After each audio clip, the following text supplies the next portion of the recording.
The sound that haunted the kitchen wasn't the crack of bone or the men's laughter that followed. It was the spoon tapping steadily against the iron pot afterward, slow and deliberate, as if nothing in the world had changed, as if pain itself had been told it was not welcome here. And Mary Caldwell stood over the stove with her broken hand wrapped in cloth, her other hand stirring beans the way she had every evening since the ranch first breathed life into the valley. They had come at dusk, 3 men with dust in their throats and hunger in their eyes, the kind that doesn't come from an empty stomach, but from a belief that kindness is weakness. And when Mary refused to hand over what little she had, refused to bow her head or cry out, one of them grabbed her wrist and twisted until something inside gave way. The ranch house had gone silent after they left, the wind moving through broken boards, the door hanging loose on its hinges, but Mary did not scream, did not sit down, did not stop, because stopping meant surrender, and surrender was something she had buried alongside her husband 2 winters ago. When Jacob Reed returned from the southern pasture long after dark, he smelled food before he saw light, and the sight of Mary standing there, pale but steady, hit him harder than any blow ever could. He asked no questions at first, because the quiet told him everything he needed to know, but when he noticed the swelling, the unnatural angle of her fingers, his jaw tightened in a way that meant the world had shifted. Who did this? He asked, voice low, dangerous in its restraint.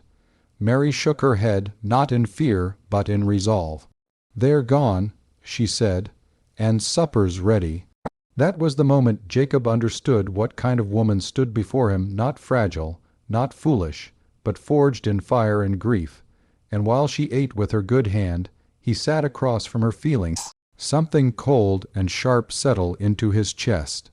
The men who hurt her were known drifters, bullies who had run roughshod over smaller homesteads for months, protected by distance and silence, and Jacob had stayed out of it before, believing trouble passed like storms if you let it. But as he watched Mary lift the spoon again despite the tremor in her arm, something in him broke cleanly, like a fence post snapped at the base. He helped her bind the hand properly, his movements gentle, his eyes never leaving her face, and when she finally slept, he sat alone at the table until the fire burned low, making a decision that would change not just his life, but the balance of fear in the valley, because some wrongs do not heal on their own, and some hands, once broken, become symbols of something far larger than pain. If this moment has pulled you in, subscribe now to witness what happens when quiet endurance meets unshakable resolve. By sunrise, Jacob Reed was already saddled, the frost still clinging to the grass like a warning, and he left without waking Mary, not because he didn't care, but because he knew she would try to stop him, not out of fear for herself, but fear of what revenge might turn him into. The men hadn't gone far. Men like that never did, and Jacob tracked them not with rage clouding his judgment, but with a calm clarity sharpened by purpose, because this wasn't about blood or pride. It was about drawing a line that would not be crossed again. He found them by midday near the old canyon trail, laughing, careless, certain the world owed them softness, and when Jacob rode into view, the laughter died quickly, replaced by the kind of silence that recognizes consequence. He didn't draw first, didn't shout, didn't threaten. He spoke instead, his words measured and heavy, telling them what they had done, naming it without exaggeration, making them hear it spoken aloud. And when they sneered, when one of them reached for a weapon, Jacob acted not with cruelty, but with precision, disarming them, breaking their hold on the land they'd terrorized by exposing them to the law and the ranchers who had stayed silent too long. By nightfall, the valley knew what had happened, because justice carries faster than fear ever does, and men who once hid behind numbers now found themselves watched, measured, unwelcome. Jacob returned home after dark, bloodless but exhausted, and found Mary awake, her hand still bound, her eyes searching his face for answers he hadn't yet spoken. He told her everything, not as a boast, not as a confession, but as an offering of truth. And when he finished, she nodded slowly, absorbing the weight of it. "You didn't do it for revenge," she said finally. "You did it so no one else would have to endure it quietly." Jacob didn't answer, because words felt small compared to what she had already endured without them.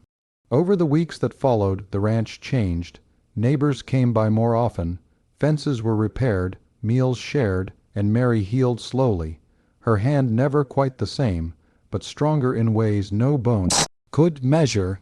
She returned to the kitchen not because she had to, but because cooking was her way of declaring that cruelty had not taken her place in the world, and Jacob stood beside her now, not as a protector, hovering over weakness, but as a partner who understood that true strength sometimes looks like persistence, and sometimes like standing up when someone else no longer can.